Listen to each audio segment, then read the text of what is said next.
Media playback is unsupported on your device. Media caption EDIDNT fall. They shot me. Israel says it has targeted sites in Gaza belonging to militant group Hamas in retaliation for rocket strikes.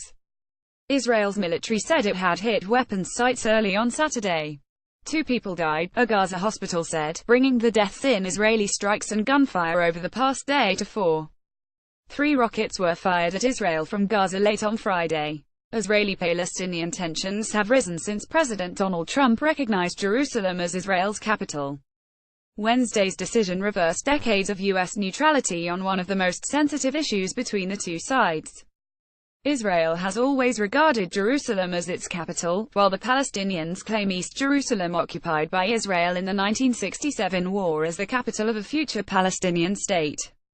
The diplomatic fallout over Mr. Trump's move has continued, with Palestinian officials saying that President Mahmoud Abbas will refuse to meet U.S. Vice President Mike Pence later this month. Egypt's Coptic Church has also cancelled a planned meeting, saying Mr. Trump's declaration did not take into account the feelings of millions of Arab people. At a security conference in Bahrain, the UAE's Minister of State for Foreign Affairs Anwar Gargash said the Jerusalem announcement was a gift to radicalism, Reuters news agency reports.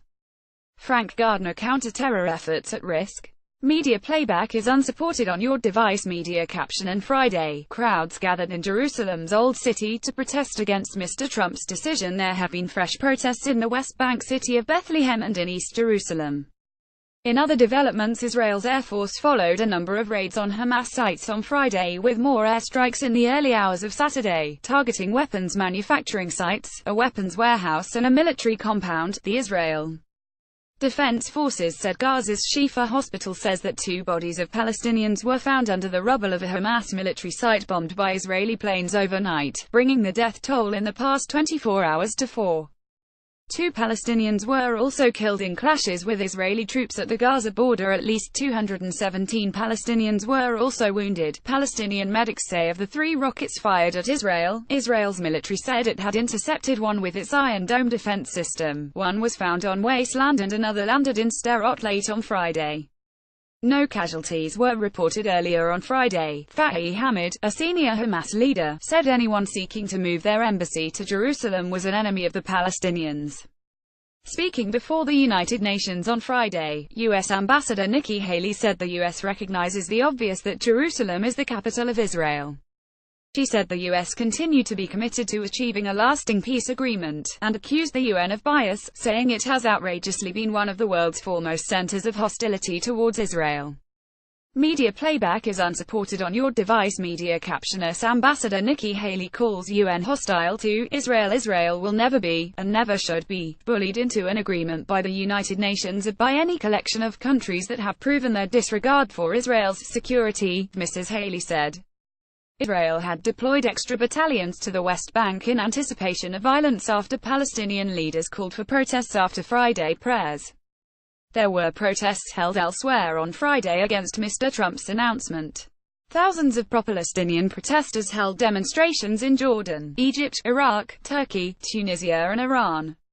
Further afield, protesters rallied in Malaysia, Bangladesh, Pakistan, Afghanistan, Indian-administered Kashmir and Indonesia, the world's largest Muslim-majority country. Why does Trump's announcement matter? Media playback is unsupported on your device. Media caption here: the city of Jerusalem matters. Jerusalem is of huge importance to both Israel and the Palestinians. It contains sites sacred to the 3 major monotheistic faiths: Judaism, Islam and Christianity. Israel occupied the eastern sector previously occupied by Jordan in 1967, and annexed it in 1980, but the move has never been recognized internationally. Some 330,000 Palestinians live in East Jerusalem, along with about 200,000 Israeli Jews in a dozen settlements there. The settlements are considered illegal under international law, though Israel does not regard them as settlements but legitimate neighborhoods. According to the 1993 Israel-Palestinian peace accords, the final status of Jerusalem is meant to be discussed in the latter stages of peace talks. The last round of talks between Israel and the Palestinians broke down in 2014, and while the U.S. is formulating fresh proposals, Palestinian officials say Mr. Trump's announcement has disqualified the U.S. from brokering future negotiations.